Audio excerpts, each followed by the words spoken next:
Assalamualaikum warahmatullahi wabarakatuh.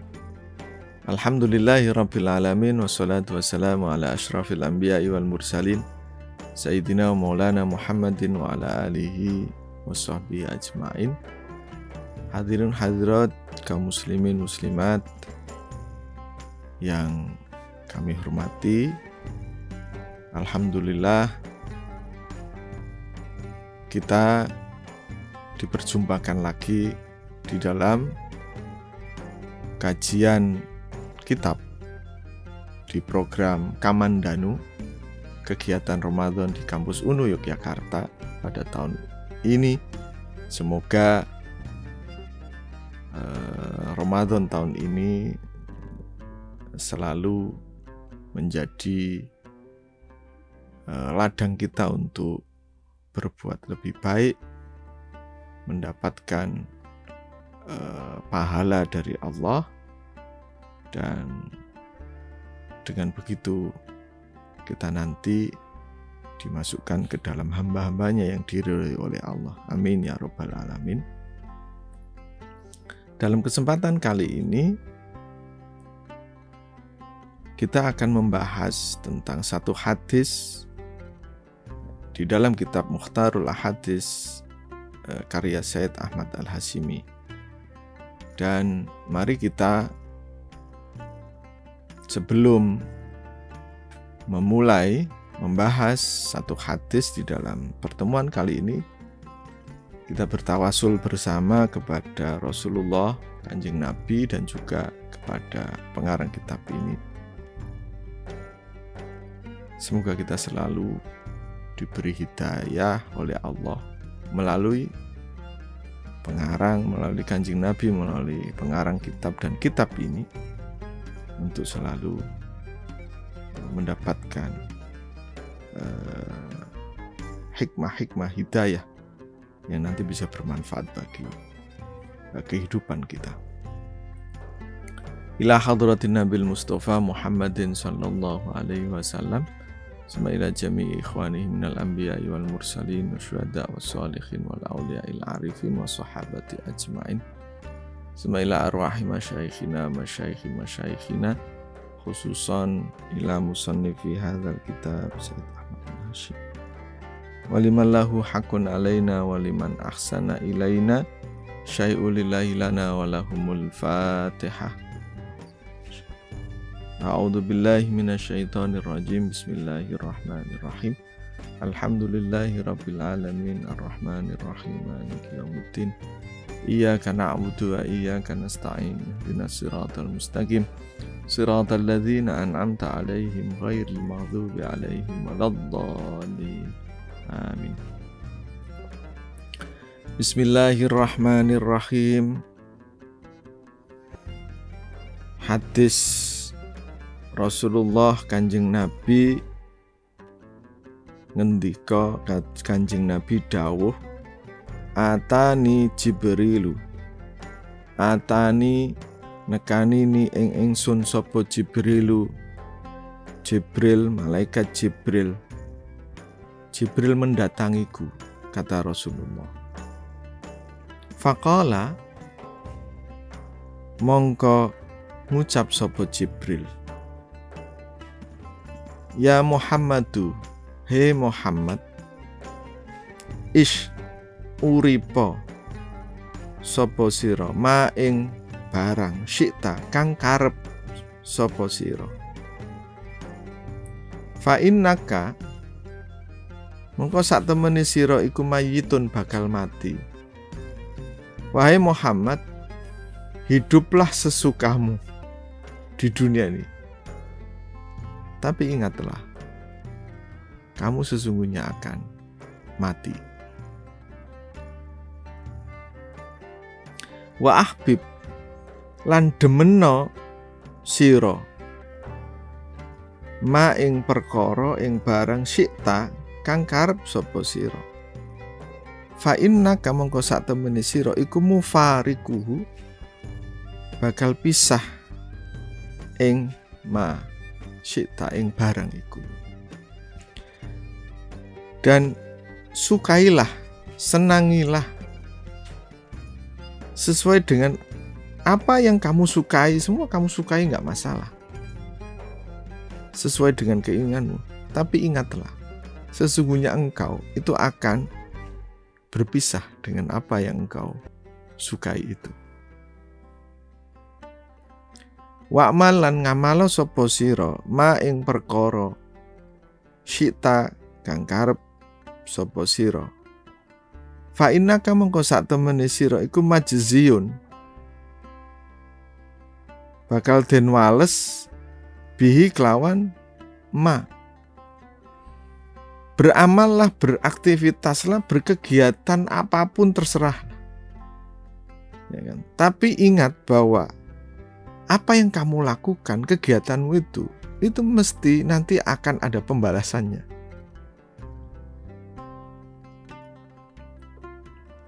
Wa'lam, dan ketahuilah, anna syarafal mu'minina, sak temene mulyane wong mukmin, iku kiyamuhu jumenenge wong mukmin bilaili kelawan wengi.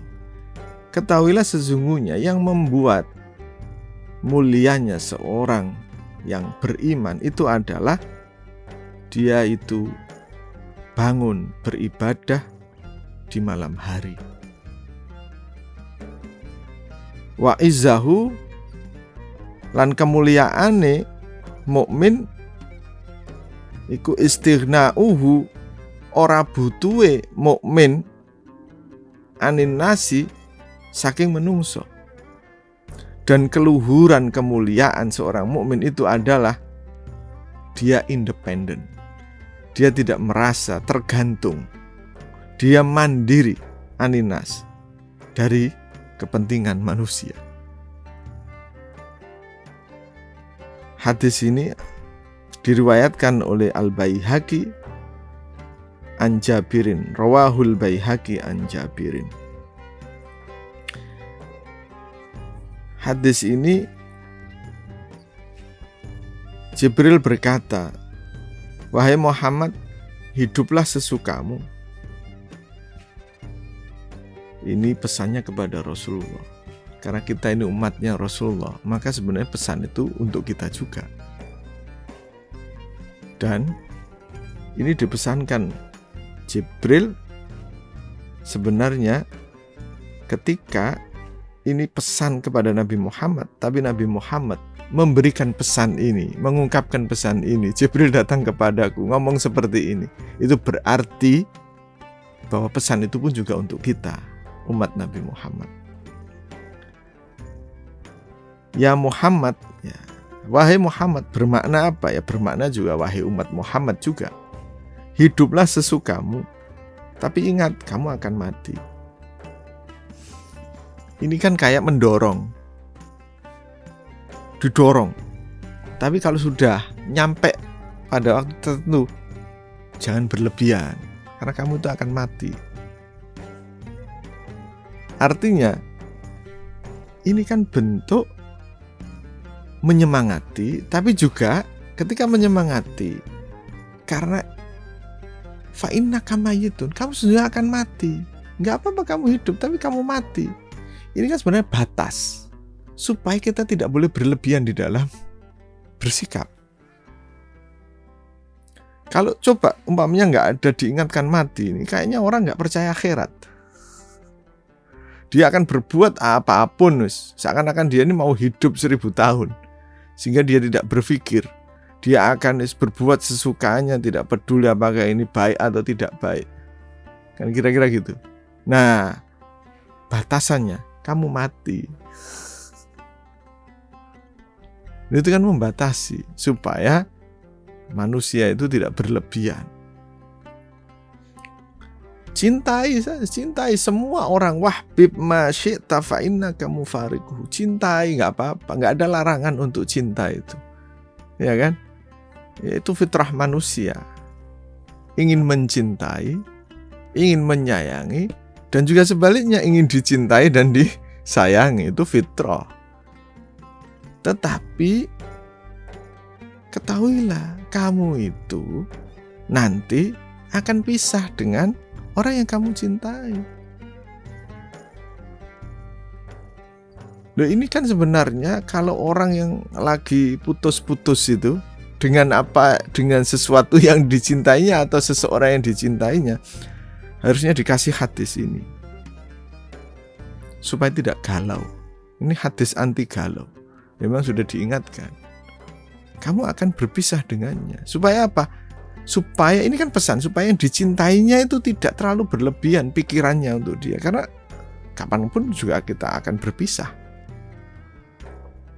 Di situ. Ya. Dan kita amal apa saja nggak masalah. Wa'mal ma syi'ta fa innaka majziyun bihi. Amallah, beramallah apapun yang engkau lakukan, tapi sesungguhnya kamu harus sadar bahwa setiap amalmu itu akan ada balasannya. Kita nih kayak diminta untuk berpikir. Ini kan sebenarnya ada apa? Ada kaitan dengan hadis yang sebelumnya sudah kita katakan bahwa ini kan bentuk ketaatan kita kepada Allah. Tusamma akilan. Nah, ini orang yang berakal. Kenapa? Kita memang dikasih akal untuk memikirkan itu. Gitu. Dan terserah. Tapi kamu itu nanti sadarlah bahwa ketika kamu berbuat seperti ini, nanti konsekuensinya gini. Ketika kamu taat, konsekuensinya kamu dapat pahala. Ketika kamu nanti nggak taat maksiat, konsekuensinya kamu akan dapat kejelekan. Wa'lam anna syarafal mu'mini, ketahuilah bahwa kemuliaan seorang mukmin itu adalah ketika dia beribadah di malam hari. Kenapa? Karena malam hari ini kan waktu untuk berkontemplasi. Orang itu kalau malam hari itu mesti kerjanya itu kadang lebih produktif. Lebih produktif, apalagi berdoa sama Allah ya. Karena apa? Waktu itu waktu hening. Ya kan? Dan mulia kenapa? Karena apa? Dikala semua orang itu tidur, dia bersikeras untuk apa? Beribadah kepada Allah. Ya kan? Berasyik masyuk dengan Tuhannya secara personal, berhubungan dengan Allah. Dikala semua orang enak tidur, apalagi umpamanya situasinya enak banget untuk tidur gitu, wah itu berat sekali untuk bangun. Tetapi itu semua tidak menghalanginya. Nah, kenapa menjadi mulia? Karena dikala semua orang beristirahat, dia berusaha lebih untuk bangun. Dan usaha lebih itulah yang menentukan kemuliaan itu. Wa izzahu istighna'uhu anin nas. Dan keluhurannya itu karena apa? Karena seseorang itu harus apa? Tidak terikat dengan kepentingan orang lain. Artinya apa? Dia tidak terikat sama sekali. Karena pengen, umpamanya mohon maaf, karena kalau kita itu terikat dengan orang lain, mohon maaf, biasanya kan ada istilah ABS itu, asal bapak senang. Itu kan berarti kita mengikatkan, itu kita nggak boleh. Itu nanti orang nggak luhur itu. Orang itu nggak independen. Gitu. Nah karena itu ini penting. Jadi ini pesan-pesan ini menjadi penting, dan ketika kita jadikan prinsip hidup, pegangan hidup di dunia ini, insya Allah nilai-nilai ini menjadi nilai-nilai yang bisa mengantarkan kita menjadi orang yang dalam mengarungi kehidupan di dunia ini, insya Allah itu selalu seimbang. Kita ini dari satu sisi memang harus berusaha, tapi ya kan, sesungguhnya ada batas terakhir kita. Dan batas terakhir itu ditentukan oleh Allah. Apa? Mati. Apa? Pahalanya. Ketentuan takdirnya, kamu nanti dikasih pahala jelek atau baik. Apa? Kamu itu diputus dari orang yang kamu cintai atau tidak. Tapi gak apa-apa, cinta saja. Tapi kamu harus sadar bahwa ada kekuatan yang lebih di balik kemampuanmu untuk mencintai, kemampuanmu untuk beraktivitas, kemampuanmu untuk hidup di dunia itu. Nah, disitulah makna penting hadis ini. Dan terakhir, yang penting, kita semua tidak boleh tergantung pada manusia. Kita harus independen. Kalau kita tidak tergantung manusia, itu maknanya kita harus menggantungkan diri kita satu-satunya kepada Allah. Nah, kalau kita kepada Allah, maka disitulah yang dinamakan lillahi ta'ala, taat sama Allah lillahi ta'ala, bukan linnas, bukan untuk menyenangkan manusia, bukan untuk menuruti, dan tidak independen, tidak merdeka dari kepentingan duniawi dan manusia. Harus menjadi manusia yang otonom, pengetahuannya, perilakunya otonom. Berdasarkan apa? Berdasarkan kebenaran dari Allah. Disitulah menjadi manusia yang merdeka. Demikian para hadirin hadirat sekalian, semoga apa yang disampaikan kita sampaikan, kita bersama-sama mengkaji hadis ini memberi manfaat dan meneguhkan kembali keimanan, dan semoga kita juga menjadi semakin lebih baik dalam menjalani kehidupan kita di dunia yang serba fana ini. Dan hadis ini rawahu Al-Baihaqi an Jabir. Demikian, ada kurang lebihnya kami mohon maaf. Insyaallah kita bertemu di lain kesempatan. Wallahul muwaffiq ila aqwamit thoriq. Wassalamualaikum warahmatullahi wabarakatuh.